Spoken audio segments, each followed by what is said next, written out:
Hi guys, അപ്പോൾ ഇന്ന് ചെറിയൊരു ഓണസദ്യ ഒരുക്കിയിട്ടുണ്ട്. ഞങ്ങൾ അയൽവാസികളെല്ലാവരും കൂടെ ഒന്ന് കൂടിയതാണ് കേട്ടോ.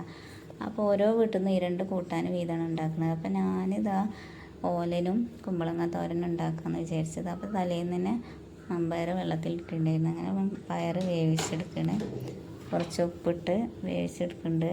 പിന്നെ 1-ാം പാലും 2-ാം പാലും എടുത്തിട്ടുണ്ട്. പിന്നെ അതിലേക്ക് 2 പച്ചമുളകും കുറച്ച് കുമ്പളങ്ങ ഇട്ട് കൊടുത്തിട്ടുണ്ട്. അങ്ങനെ 1-ാം പാൽ ഒഴിച്ച് അതൊന്ന് വേവിച്ചെടുക്കണം. ആവശ്യത്തിനുള്ള ഉപ്പിട്ട് കൊടുത്തിട്ട് അങ്ങനെ അത് റെഡി ആയിട്ടുണ്ട്. പിന്നെ അത് 1-ാം പാൽ ഒഴിച്ച് കൊടുത്ത് കുറച്ച് കറിവേപ്പിൻ്റെ ഇല ഇട്ട് കൊടുത്ത് കുറച്ച് പച്ച വെളിച്ചെണ്ണ ഒഴിച്ച് കൊടുത്ത് അപ്പോൾ അത് റെഡിയായി. ഇനി അടുത്തത് തോരനാണ് ഉണ്ടാക്കുന്നത്. തോരൻ ഇതാ കടുക് പൊട്ടിച്ച് ചുവന്ന മുളക് ഇട്ട് കറിവേപ്പിൻ്റെ ഇല ഇട്ട് കൊടുത്ത് എന്താ കുമ്പളങ്ങ ഇട്ട് കൊടുക്കാം. പിന്നെ അതൊന്ന് വെന്ത് വന്നതിന് ശേഷം തേങ്ങ ഒതുക്കിയിട്ട് കൊടുത്തിട്ടുണ്ട് കേട്ടോ. അപ്പോൾ ഇതാ മക്കൾ പൂക്കളൊക്കെ ഇട്ടിട്ടുണ്ട്. നല്ല ഭംഗിയുണ്ടായിരുന്നു കാണാനിട്ട്. അവരെന്നെ പൂക്കളൊക്കെ ശേഖരിച്ച് കൊടുന്ന് ഇട്ടതാണ്.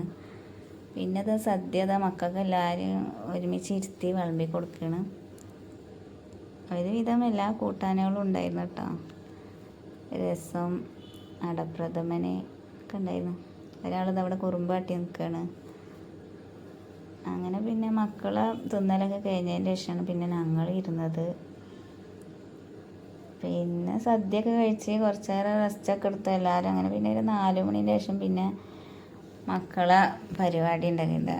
കസേരക്കളി, ലെമൺ സ്പൂണ്, സുന്ദരിക്ക് പൊട്ടുതൊടൽ, ഇങ്ങനത്തെ കളികളൊക്കെ ഉണ്ടായിരുന്നു. അതൊക്കെ മക്കൾ തന്നെ അവരെന്നെ ഉണ്ടാക്കി അവരെന്നെ കളിക്കേണ്ടത്. പക്ഷെ കാണാൻ നല്ല രസമുണ്ടായിരുന്നു.